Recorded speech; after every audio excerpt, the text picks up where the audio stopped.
Alright. Hey, what up, everybody? Today we're going to take a look at, not a violin. We're going to take a look at what is inside this gig bag. And it's quite the surprise. Take a look at this and restring it, set it up, and see what it sounds like. And if you want to see what it looks like, stick around on the Broke Single Guitar Show.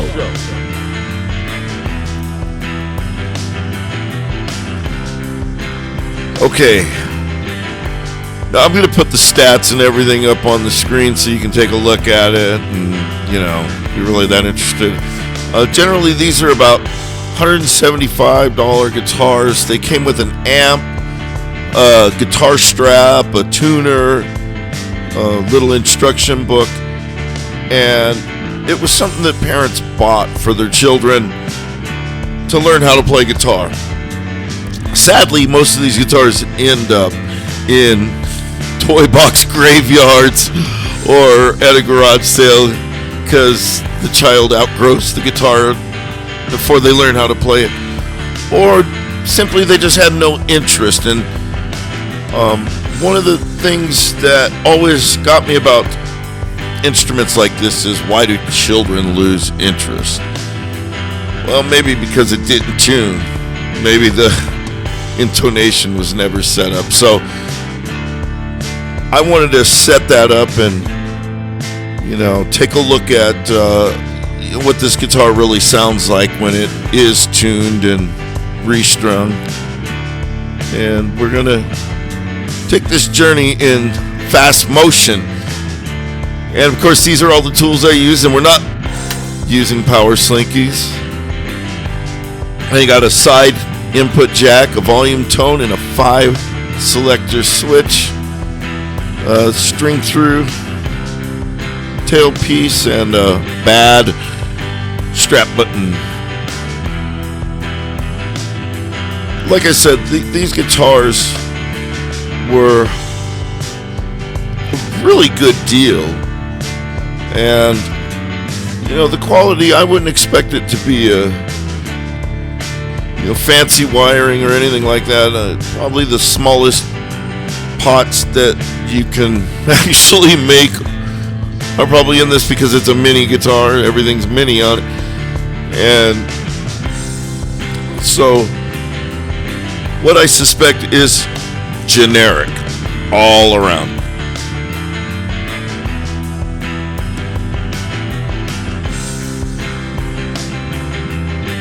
And I think that's exactly what we get here.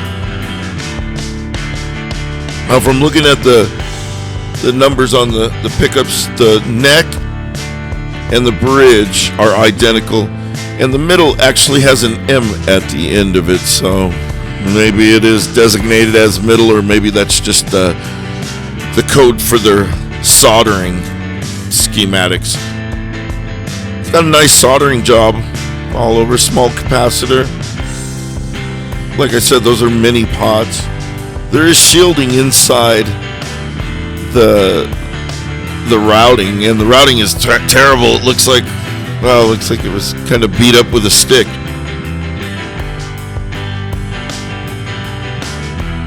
And right there we have the ground. And of course, like I said, a little bit of shielding on the pickguard setup assembly. And we also had a loose nut for the jack input. So we'll go ahead and take a minute and grab my closest tools, and we will tighten that up. I know I could use a socket or something like that, but that's all in my car and the toolbox, and we'll keep it that way.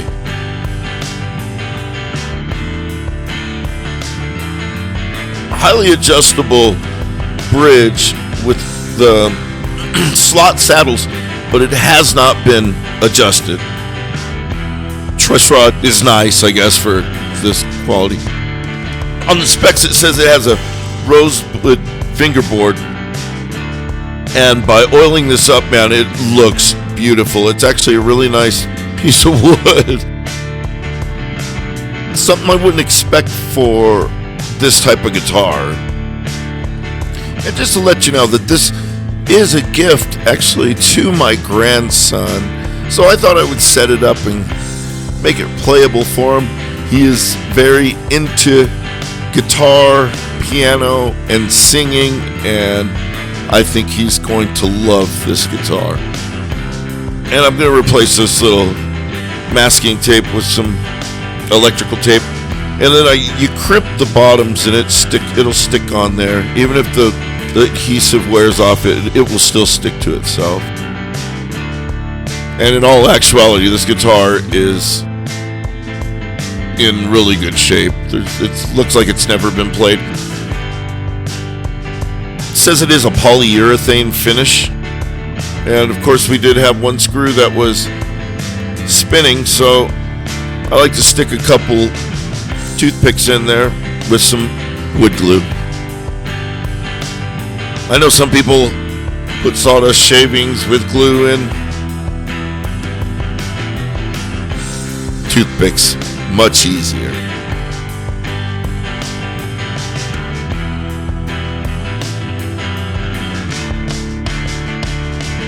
And just like that, voila.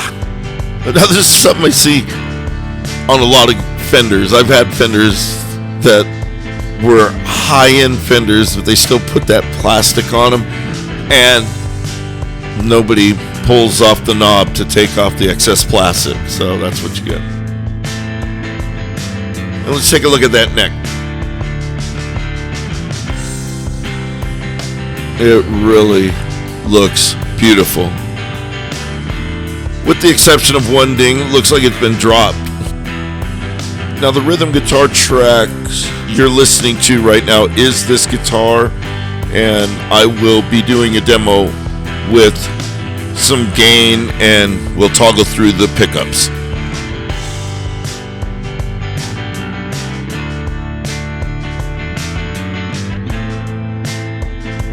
I have never put a Fender style pickguard back on without a couple of screws spinning.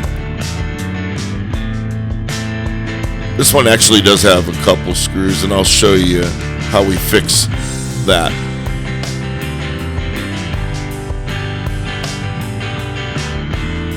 And yes, I was not paying attention, and I put the knobs on wrong. I put the tone and the volume and the volume on the tone.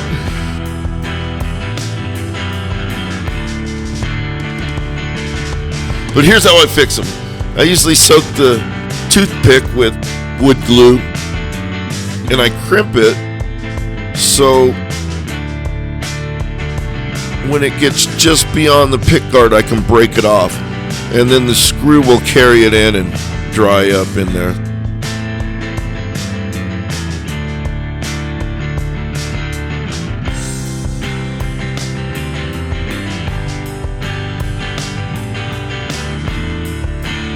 And like I said, there's a polyurethane finish. It's almost indestructible. The aforementioned strap button. There we go.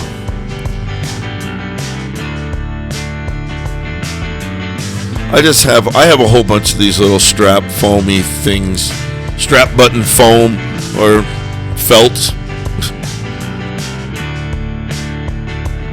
But it'll work perfect.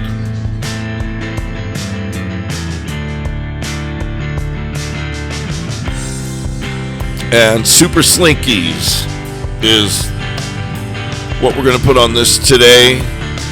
And the only thing I really kind of want to mention is when you're putting it through that slot, you might have to tilt the saddle sideways to get it through that middle slot. Kind of a little difficult when you get into the inner strings, but just keep that in mind. It's kind of a pain in the rear.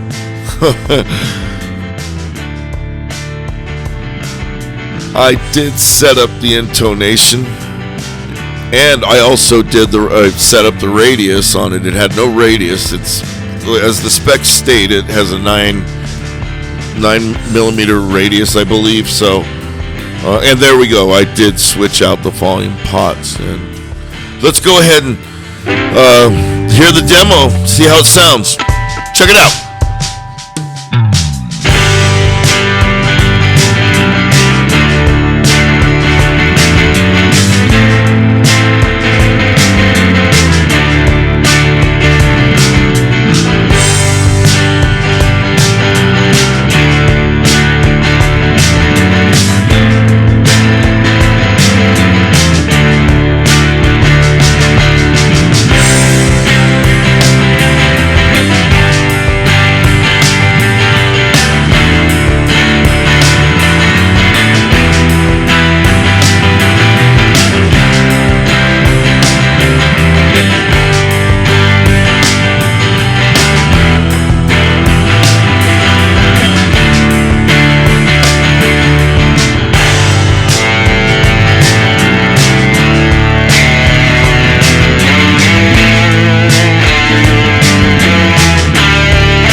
Well, at the end of the day, I really do like this guitar. It plays great. I think if you can pick one of these up for the whole $175, $180 value with the amp, everything, it's a great deal. So I'll see you guys next week. Peace.